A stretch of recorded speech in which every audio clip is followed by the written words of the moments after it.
যশোরে ভয়াবহ অভিযোগ। ভুল চিকিৎসায় অসুস্থ হয়ে হাসপাতালে মৃত্যুর সাথে লড়ছে ৮ বছরের শিশু। ছেলের নাম পরশ। গত ১১ তারিখ আমার ছেলের সন্ধ্যার দিকে পেটে ব্যথা করছিল। আমরা কাঁঠালতলা ডাক্তারের কাছে নিয়ে যাই, হাবিবুর রহমানের কাছে, নাম নোমান ফার্মেসি। ওইখানে যাওয়ার পরে একটা পেটে ব্যথার ওষুধ দেয়। ওই ওষুধটা খাওয়ানোর 5 মিনিটের মধ্যে আমার ছেলের গায়ে মনে করেন যে অতিরিক্ত একটা পাওয়ারের জন্য রিয়াকশন কাজ করে।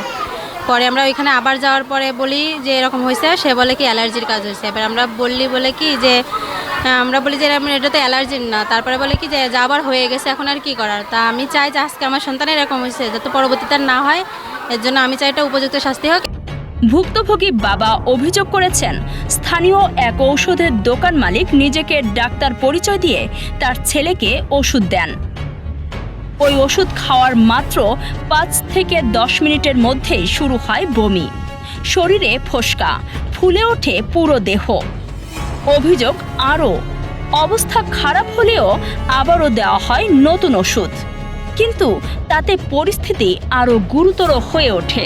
পরে শিশুটিকে যশোর 250 শয্যা হাসপাতালে ভর্তি করা হলে চিকিৎসকরা জানান, ভুল চিকিৎসার কারণেই এই অবস্থা।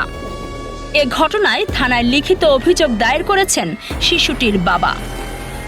এ বিষয়ে অভিযুক্ত গ্রাম ডাক্তার আহসান হাবিবের নিকট জানতে চাইলে তিনি জানান, শিশুটির পেটে ব্যথা নিয়ে তার মা আমার এখানে নিয়ে আসছিল। আমি তার চিকিৎসা দিয়েছি, কিন্তু কেন এমন হলো তা বুঝতে পারছি না। প্রশ্ন উঠেছে, কিভাবে অনুমতি ছাড়াই কেউ চিকিৎসা দিচ্ছে? আর কত এমন ঘটনা ঘটলে নড়বে কর্তৃপক্ষ? রহিদ হোসেন রনির তথ্য ও ভিডিও চিত্রে কাজী সাইমা, রাতদিন নিউজ। নির্ভুল রোগ নির্ণয় সঠিক চিকিৎসার প্রথম ধাপ, আর এই নিশ্চিত স্বাস্থ্যসেবার জন্য কুইন্স হসপিটাল কেন আপনার প্রথম পছন্দ হবে। যশোরে আমরাই দিচ্ছি সর্বাধুনিক ও সর্বোচ্চ কোয়ালিটির মেশিনারিজের নিশ্চয়তা, যেখানে এক ছাদের নিচে সুবিশাল ও মনোরম পরিবেশে সব ধরনের পরীক্ষা নিরীক্ষা করা হয়।